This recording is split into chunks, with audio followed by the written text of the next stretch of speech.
My dynamic and creative bulls.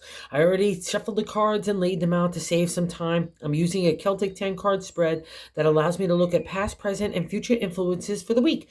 And as always, I'll be teaching the tarot through each card so you not only receive your message, but you start to build your own intuitive relationships with the cards. Because that's what this channel is all about, using tarot for our betterment and our benefit. And your benefit this week is taking a step back, strategizing, analytically thinking about the next steps that you want to move in your career and family and your overall health and the way that you are in society too, in community endeavors as well. All really good shifts in a new direction, but I need to kind of get your footing back again because there's been several changes, especially in the area of the heart, that has really kind of shook your world. And now it's not time for a reflection about next steps. And I know some of that planning is already taking place, so you really need to trust it, even if you have to keep a little secretive of the nature, okay? And the reason why I'm saying that is in the fourth card position, in the base of the matter in the 10 card spread, is the Seven of Swords. Swords is our intellect, our thoughts, intelligence, our identity, and the way that we want to voice our identity, or our character, our ethics, and our integrity. And in the swords too, it's in this point of the swords, we're getting up to the 10 where things have happened. We know ourselves and we're not going to kind of compromise that either. So I have to maybe maneuver in an analytical, strategic way, and maybe even against shadiness, because that's a reflection of this card. It has a lot of dimensions of secrets where we might have to hold cards close to our chest, or we're maneuvering and or both against deceptive people. So wherever that is, this isn't a favorable card for you. Okay, so wherever that kind of analytical thinking for next steps needs to take place, you've got all the props to do so and then some. And I want it I want it to be based on heart and spirit. Okay, Taurus, the intellect is already fine. Your identity is really strong. It's about the heart coming in now after it got shook up in kind of that kind of shadiness of whatever happened in that identity area of the intellect where you thought, and I'll also say this, it's legalities and business and contracts. So maybe some of that aspect was hitting you as well. It's work and career stuff too that it could touch. So wherever that is, just know it's a favorable place for you to be, to maneuver for your heart and spirit. And the reason why I'm saying that is in the top of the matter in the 10 card spread of the but to my definition, it's the way God wants to help you navigate the next week. Okay. The Three of Pentacles is a celebratory state in numerology and tarot. The Pentacles is the domain that you rule as an earth sign. It's a material world. A lot of people just keep it to work and health and community, but I put it out there because everything that we do is for the people that we love and family, relationship, home. And the three says, hey, pat yourself on the back, Taurus. Job well done. It's not only an idea that's starting to take a material reality, but, and again, in any of those areas, but it's that it's got legs about it, and you know it too. So whatever happened here to shake that up is giving you the opportunity to remember, that's in God's placement there, what you're made of. Remember who you are, what your props you've got. You rule this area, so we can rule money as well too. That's the domain of the Pentacles. So we all have good favor, like kind of divine order. And again, it's a celebratory state for you of what you've accomplished. And where it gets a little funky magunky here in the reading is in the first card placement and the second card. The first card placement is the significator, the general overall gist. And maybe this why, you need that reprieve. You need that step back to kind of reflect on what's been going on so you could come to clear decision making. And again, it's based on your heart, because the Six of Cups is the heart. The cups is the domain of love, heart, emotional flow, intuition, psychic ability, and the dreamscape fall under that domain. And the six is another celebratory state, 369 in numerology and tarot, to pat yourself on the back. But this card has a nostalgia feel to looking past. Either we can get stuck there looking like, oh, I wish it was like this or that. But more importantly, I think in this reading, looking past on how you could use that to strategically move forward ahead, to give the benefit of the Three of Pentacles, of that sturdy structure that you could build upon, right? So we see the abundance here. We even see people giving you money, right? So whatever that is, don't wallow in the Six of Cups. Use it for the stuff that you've learned out of the life lessons, because we're halfway through and more some than the journey to the 10, right? So we need a reflection pine. All those cups are in a row there. They're all defined for you, but now you're reflecting on what you want to do next. And that's part of the insight here. It's based on the things that you've learned from the past that are right for your heart and integrity wise as well. well. It's not meant to wallow saying, oh, I wish I could, I wish I did this differently or anything like that. It's not a judgment card, but it's more wallowing like I want to stay in the past. So that's a non-exalted. That would be the reverse state. And I definitely need to stress that because of the fact that the crossing card is the Four of Cups. Four is a firm foundation in the area of the heart, right?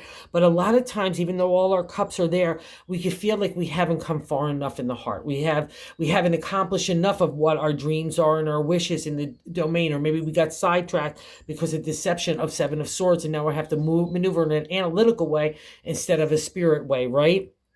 It also, too, if reflection in my deck, it's other people and their opinions. So if other people are trying to strive you in a direction that's not good for you, because that's usually the insight that comes out of the Four of Cups for me, and especially in the crossing stuff, it's not allowing you to really believe in yourself and your own abilities and your own heart and spirit about the way that you know things should be done. So don't buy into it. Again, the Four is a firm foundation for you, and the foundations sometimes get built by having conflict or frustrations or kind of like the rubbing just to get you to that insight. It's not the easy stuff that makes us kind of look at things in a realistic light. And I'll say this too, in the Five of Cups that follows the Four, we have to get real. So do that realness near. Don't let anybody else or anything else in their opinions lead you astray, okay? Because this is all about your decision making and coming into it, okay? Because that's a 7. It means you've got that analytical thinking, right? You've already have on the way to the 10 with your thoughts, and it's really paramount here that you do that you respect your authority and your insight here, okay? And your intelligence and the way that you want to live your life, work, love, home, whatever it is. Because if we get to the 8, then we get on the gerbil wheel of hell. We're giving over to everybody else instead of us, okay? So don't let that happen. And maybe part of this might be family influences, the things that you've had to adjust, and maybe even self-beat up as well, because in the 5th card placement, what's leaving our life right now is the major arcana, the Empress. And when we have a major arcana card, it's a life lesson that we need to encounter to reach a higher perspective and consciousness, right? And other viewpoints, not only just our own. It's all under how to make us better people. And the Empress is a mama. She's a reflection of Taurus because she's Mother Earth. She wants abundancy, that she plants the seeds for our harvest of tomorrow. That's why she's standing in the wheat field. She's a royal leader. She's got that crown. She's a good leader. She's fair and compassionate and grateful, right? Like the Fool's Journey, he meets the Emperor, which is all defined about business, contracts, and the outside the material world, like being fair and integrity based as well. Here is the paramount lesson in the Emperor. But the Empress comes along and says, yeah, that's all fine and dandy in the material world, but we need intuition, we need spirit, we need that insight to come from that domain as well. And that's represented by that waterfall there. And that's you. But also to the downfall of the Empress, we need to make sure we're giving ourselves self-love, self-nurturing, right? Taking care, especially with our thoughts. That's so much of the domain of this 7 and the way that Taurus are and our practicality and pragmatic approach to stuff. And here it's in your favor. So give that time. It's leaving you, but make sure you take that lesson of taking care of yourself forth. That's another thing about the Empress. And I'll also say this, as a parent or a caregiver or just a person in life, we can beat ourselves up a lot of time with the Empress, like you're not doing enough, or sometimes you're not feeling spring and summer enough, you're feeling more like winter. That's just the dynamic of life lessons. That's why she's one of the life lessons that we need to overcome and settle into her comfort and, just believe in our nurturing spirit and give that nurturing energy to ourselves, right? And believe to our potential that we can make anything materialize. So don't beat yourself anywhere up. It's a reflection that you're a good parent, good caregiver, good egg, right? Good Mother Earth yourself, right? And we need to have that theme kind of moving forward this week, especially. And that's why I want that reflection time to just kind of get yourself grounded, especially in the area of the heart, and reconnect of how powerful you are in this area and that you could trust your spirit and the ethical kind of connection to that. And that's reflected here in the 6th card. And that placement is what's happening right now. And the Page of Cups is youthful energy in the area of our heart, right? And we have a reflection time. It's self-love in the meaning of tarot. We want to get that kind of pond moving again, a flow of emotion. We have abundancy. We recognize that we can make anything blossom, including beauty and art. That's our domain as well. But it's a reflection time on how to love yourself. We're looking honestly at ourselves and maybe other people's actions that got us to this reflection time. It's a time to build up that self-esteem and self-love through that nurturing, right? So you could go get your wishes and dreams, because God in the universe can't get your wishes and dreams if you're feeling doubtful or insecure in the area of your own heart. right? That's paramount for a Taurus. So let's get that connection. It means it's easy peasy to do. I'm not saying that it hasn't been a hard, rough ride here, but the tough stuff is over, and it's all about a reflection about what you want to do next, bull. Okay. And I would suggest that you make big wishes, because let's say the 6 of Cups was a wish that you've held a really long time and you're starting to see it materialize, but it got a little bit of funky magunky. It got a little bit of adjustment here and there. No problem. Okay. That's what this is all about. Settle back down and let's figure out what the new dream is. It still can be based on the old dream, but now it just needs kind of an adjustment in the reality of the world. And I get reflected of that in the 7th card position.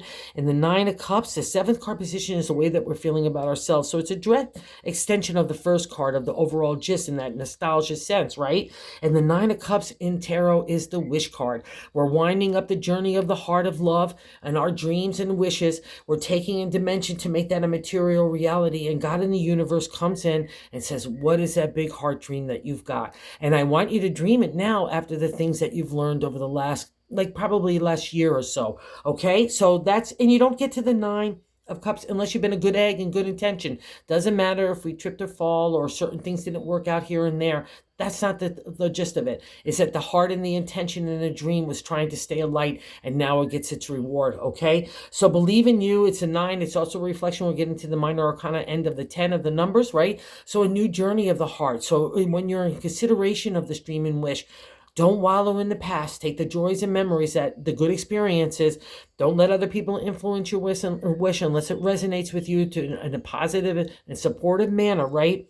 And make it about you. All right. So that's really, it's such a great thing, because it's, especially in the 10th card, I mean, in the 9th card position, I'm kicking over a little bit here, is the 10 of Pentacles. The 9th card position is our hopes and fears. So we can't be fearful of this domain, right? Okay, Taurus, because we rule Pentacles. We're our signs. We rule the material world. We rule money, career, business, our bodies, home and family fall under our rule as well. And see here, all our Pentacles, which is the representation of money and the abundancy of the material, that's the 5-star inside. The circle is the spirit. We're blending that together to a sense of satisfaction and legacy.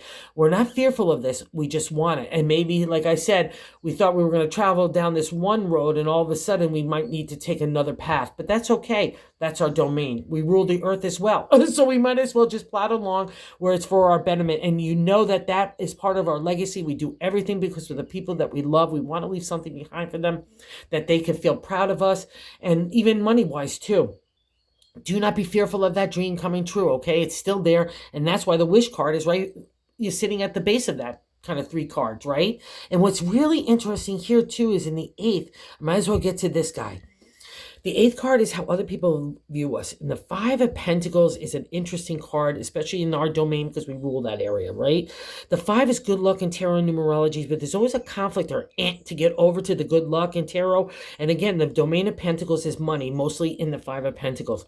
And a lot of people, because it's a personal card, it's a very intimate card, we could feel ashamed, embarrassed for the craziest cockamamie things. It could be materialistic, the hard stuff that we didn't do enough here, we don't have enough of a job title, we don't have a relationship, I don't have this, I don't have that, blah, blah, blah, blah, blah, blah.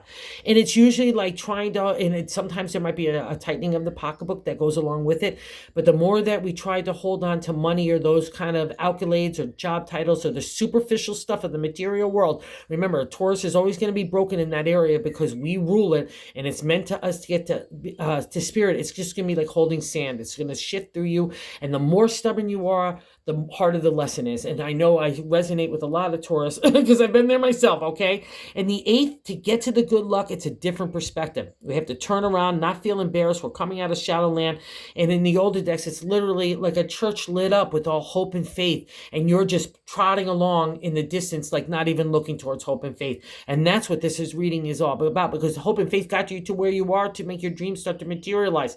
So what it needs a little spiritual adjustment. You can figure it out. Do not let anybody look at you in it like you're feeling shameful or embarrassed, because it will undermine, especially whatever you're trying to maneuver in that way. Or if you feel that other people, especially with that 4 of Cups, are trying to do that to you to make a better negotiating tactic or to get you to move in a different direction, even in your personal life, do not buy into it, okay, Taurus? Because our authority lies in the 10 of Pentacles, not in the 5. It's a reflection when we're confronted with who are we out of all this loss? Who are you? And you know who you are. I know you know this already. So let's move forward. It's still your reading, but that's how other people are viewing you. So let's not have that. Let's get to the good luck side that we overcame that. I'll say this too, in that potential that we overcame that snowy kind of landscape, that hard, rigid, like having to travel in a domain that we don't know. We're unfamiliar. We're scared. It's like, again, heavy duty stuff, but now we're overcome it. So let people look at you, hold your head up high, and use that for your power, okay? Because that's a really powerful weapon against, especially against people that might be only wrapped up in commercialism, materialistic kind of viewpoints, all right?